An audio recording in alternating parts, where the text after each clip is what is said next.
Tu crois connaître les gens simplement parce qu'ils parlent, sourient ou partagent leur réussite. Mais certains esprits ne se révèlent jamais à la surface.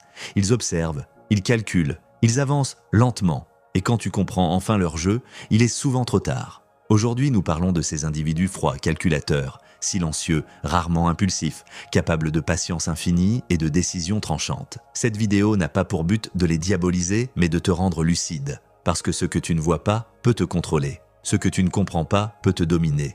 Reste bien attentif jusqu'à la fin, car une vérité dérangeante t'attend, une vérité que peu osent regarder en face. Si tu as déjà eu l'impression d'être manipulé sans comprendre comment, écris en commentaire la phrase clé « Je choisis la lucidité ». Pense aussi à aimer cette vidéo, à t'abonner et à rester avec moi car ce que tu vas apprendre peut transformer ta manière de voir les autres et toi-même.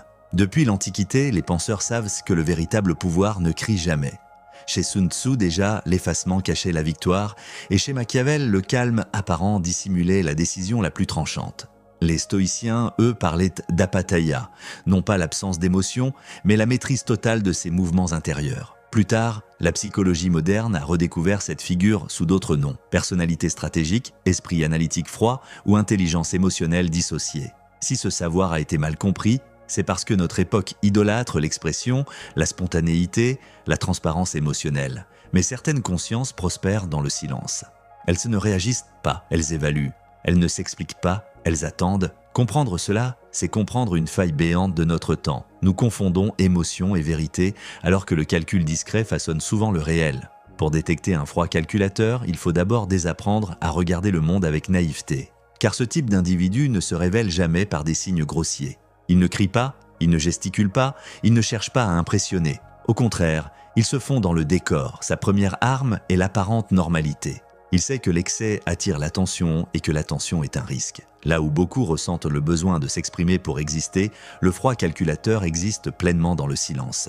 Il écoute plus qu'il ne parle, et quand il parle, chaque mot a été pesé.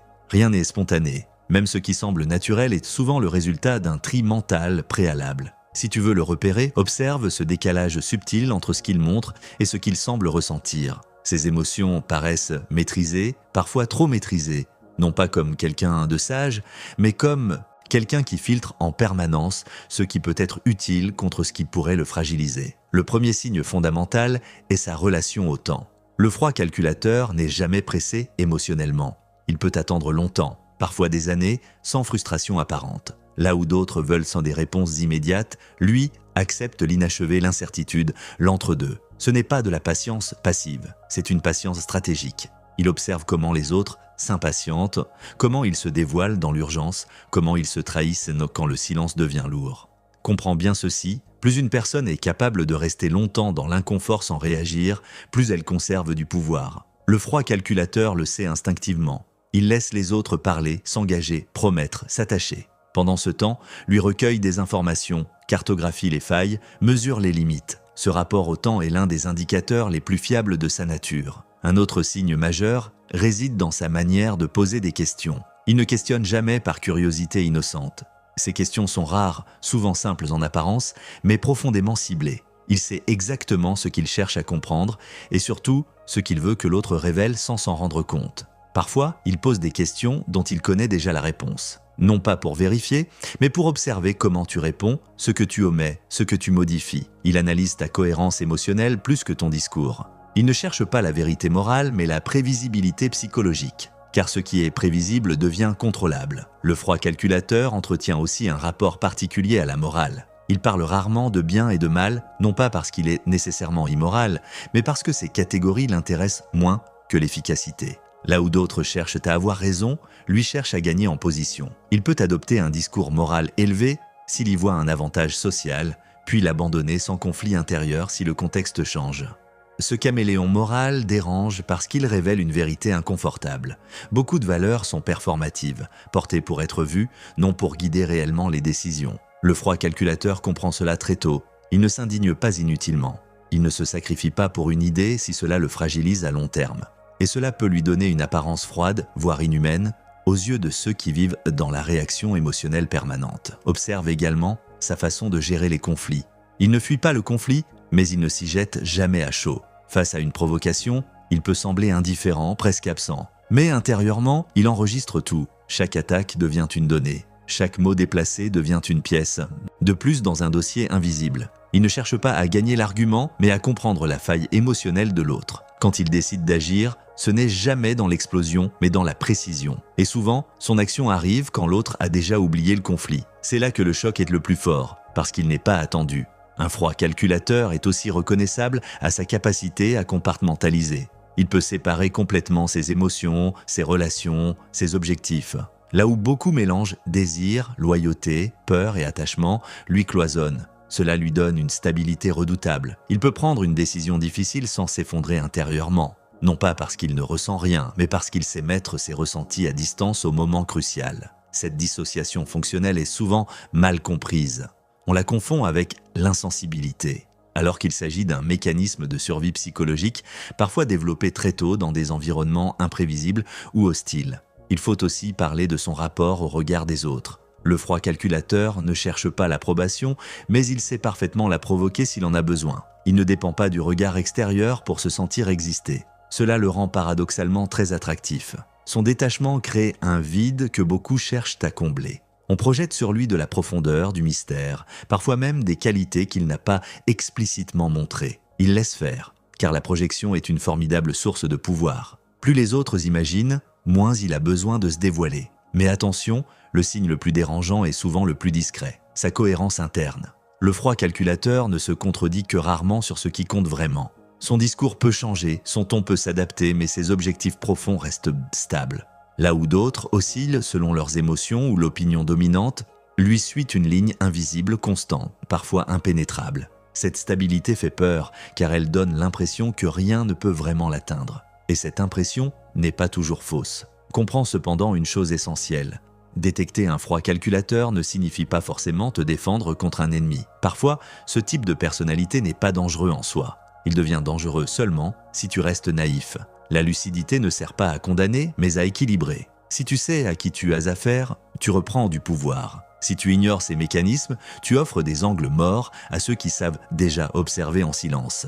Dans la prochaine partie, nous irons encore plus loin. Nous explorerons les paradoxes de ces esprits, leurs failles secrètes et surtout des pourquoi ils fascinent autant dans un monde saturé de bruit émotionnel. Car même le froid calculateur n'est pas invincible. Il obéit à des lois, et toute loi peut être comprise. Si le froid calculateur fascine autant, ce n'est pas seulement à cause de ce qu'il montre, mais surtout à cause de ce qu'il cache. Là où la première lecture de sa personnalité révèle le contrôle, la patience et la précision, la lecture plus profonde met en lumière des paradoxes troublants. Car ce type d'esprit, aussi rationnel qu'il paraisse, n'est pas libéré de l'humain. Il en est une variation extrême. Et comme toute extrémité psychologique, il porte en lui des forces, mais aussi des failles invisibles. Le premier paradoxe fondamental est celui du détachement apparent contre l'hypervigilance intérieure. Le froid calculateur donne l'impression d'être à distance de tout, comme s'il regardait la vie depuis un point élevé, hors d'atteinte. Pourtant, intérieurement, son esprit est rarement au repos.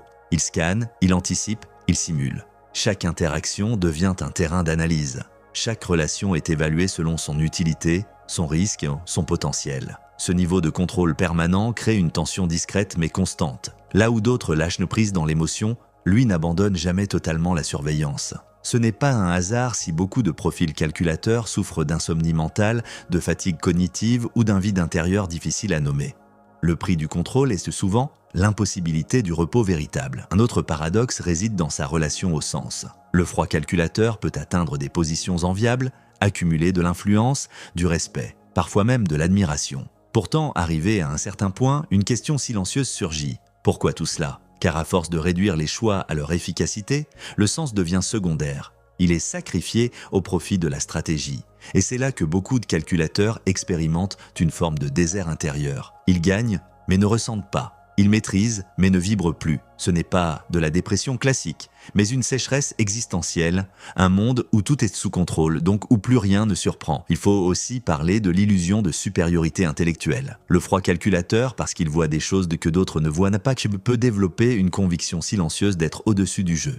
Il croit comprendre les règles mieux que les autres. Et souvent, c'est vrai, jusqu'à un certain point. Le danger apparaît lorsqu'il confond intelligence stratégique et omniscience. Or même l'esprit le plus analytique reste limité par ses propres angles morts. Le principal étant celui-ci, sous-estimer le chaos humain. Certaines décisions ne sont pas rationnelles. Certains êtres agissent contre leur intérêt. Certaines émotions renversent des stratégies parfaitement construites. Et c'est souvent là que le froid calculateur se retrouve déstabilisé, non pas par un adversaire plus intelligent, mais par une réaction imprévisible, irrationnelle, incontrôlable. Parlons maintenant de l'ego, car contrairement aux apparences, le froid calculateur n'en est pas exempt. Son ego n'est pas bruyant, mais il est subtil. Il prend la forme d'une identité fondée sur la maîtrise, la lucidité, la supériorité émotionnelle. Et c'est précisément cette identité qui peut devenir une prison, car à force de vouloir rester maître, il devient incapable de demander de l'aide. À force de se définir par le contrôle, il redoute plus que tout la vulnérabilité, non pas celle des autres, qu'il observe aisément, mais la sienne propre. Montrer une faille lui semble dangereux, presque humiliant. Il préfère perdre une relation que risquer d'être vu sans armure. Ce mécanisme crée un autre paradoxe. Il attire beaucoup, mais se relie peu. Les gens sont fascinés par son calme, par son mystère, par cette impression de solidité intérieure. Mais une fois proches, ils ressentent une distance infranchissable. Le froid calculateur peut être entouré et profondément seul à la fois. Il sait interagir, séduire, influencer, mais il ne sait plus toujours se laisser toucher. Car être touché, c'est perdre une partie du contrôle. Et pour lui, la perte de contrôle est vécue comme un danger existentiel. Il existe aussi un piège moderne particulièrement redoutable pour ce type de profil. La validation invisible. Même s'il n'en a pas l'air, le froid calculateur cherche souvent une reconnaissance silencieuse. Non pas des applaudissements, mais la confirmation qu'il avait raison, qu'il a vu juste, qu'il a anticipé avant les autres. Quand cette validation n'arrive pas, ou pire, quand quelqu'un réussit sans suivre ses propres schémas, cela peut provoquer une irritabilité intérieure, une blessure d'ego masquée derrière encore plus de froideur. Il ne se compare pas ouvertement, mais il observe, il mesure, il jauge. Et parfois, il se trompe. Il faut enfin évoquer une vérité rarement dite. Le froid calculateur est souvent né d'une nécessité, pas d'un choix. Beaucoup ont développé cette posture dans des environnements où l'émotion était dangereuse, où la spontanéité coûtait cher, où la naïveté exposait à la douleur. Le calcul devient alors une protection. Le détachement, une armure. Le contrôle, une survie psychique. Comprendre cela change le regard. Derrière le stratège se cache parfois un enfant qui a appris très tôt que sentir trop fort, faire confiance trop vite ou se montrer vulnérable était risqué. Ce n'est pas une excuse morale, mais une clé de lecture essentielle. Alors comment ne pas tomber dans l'illusion face à lui, en comprenant que le froid calculateur n'est pas invincible. Sa plus grande force, le contrôle, est aussi sa plus grande faiblesse. Il anticipe beaucoup, mais vit peu dans l'instant. Il comprend les autres, mais se comprend mal lui-même. Il analyse les mécanismes humains, mais fuit parfois l'expérience émotionnelle directe. Et surtout, il dépend du jeu plus qu'il ne le croit. Sans interactions à analyser, sans dynamique à contrôler, son identité se fissure. Si tu sais voir ces paradoxes, tu n'es plus impressionné. Tu deviens lucide. Et la lucidité est toujours une forme de liberté. Dans la prochaine partie, nous passerons de l'observation à l'action. Tu apprendras comment utiliser cette compréhension dans ta propre vie, comment te protéger sans devenir dur, comment développer ta lucidité sans perdre ton humanité. Car le but n'est pas de devenir froid, mais conscient. Maintenant que tu sais reconnaître un froid calculateur, la vraie question devient celle-ci. Que fais-tu de cette lucidité? Car comprendre, sans intégrer, ne transforme rien. La connaissance n'a de valeur que lorsqu'elle modifie ton comportement intérieur, ta posture mentale, ta manière d'entrer en relation. La première application concrète est d'apprendre à ralentir émotionnellement. Le froid calculateur profite toujours de la précipitation affective des autres. Dès que tu ressens l'urgence de répondre, de te justifier, de t'expliquer ou de réagir, tu offres de l'information. Entraîne-toi donc à instaurer un temps de latence volontaire.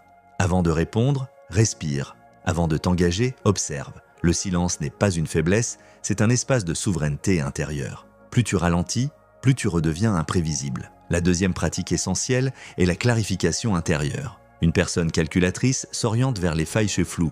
Plus tes valeurs, tes limites et tes intentions sont confuses, plus tu deviens lisible et manipulable. Prends l'habitude de te poser des questions simples mais profondes. Qu'est-ce que je veux réellement ici?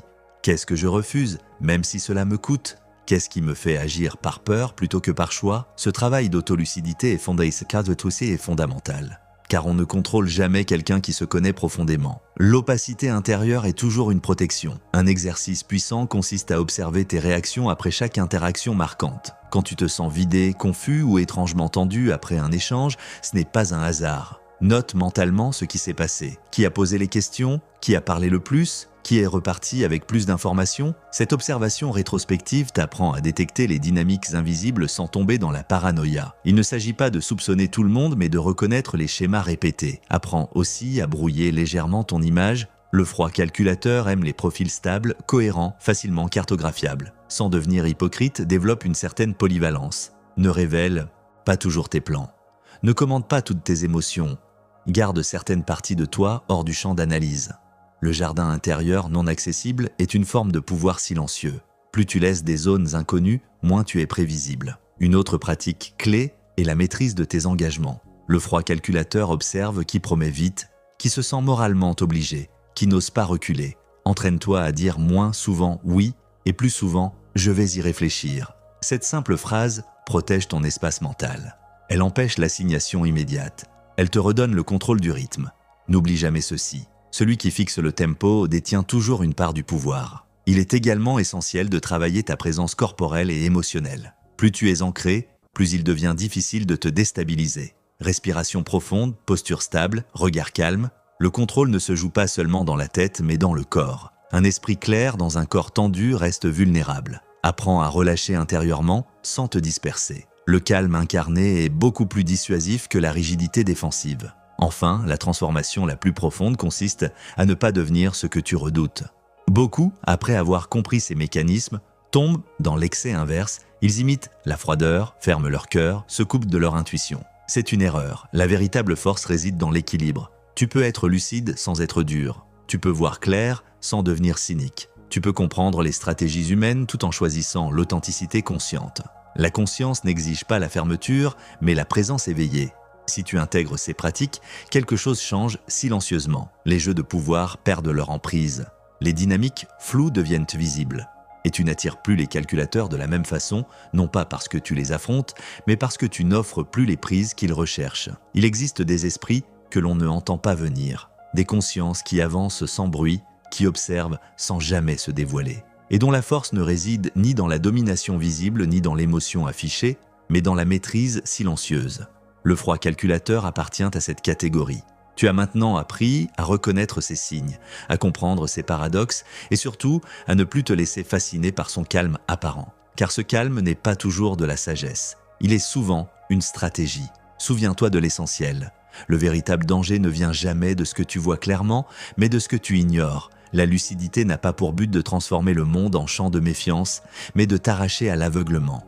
Plus tu es conscient de toi, moins tu es vulnérable aux jeux mentaux des autres. Plus tu connais tes limites, moins quelqu'un peut les exploiter.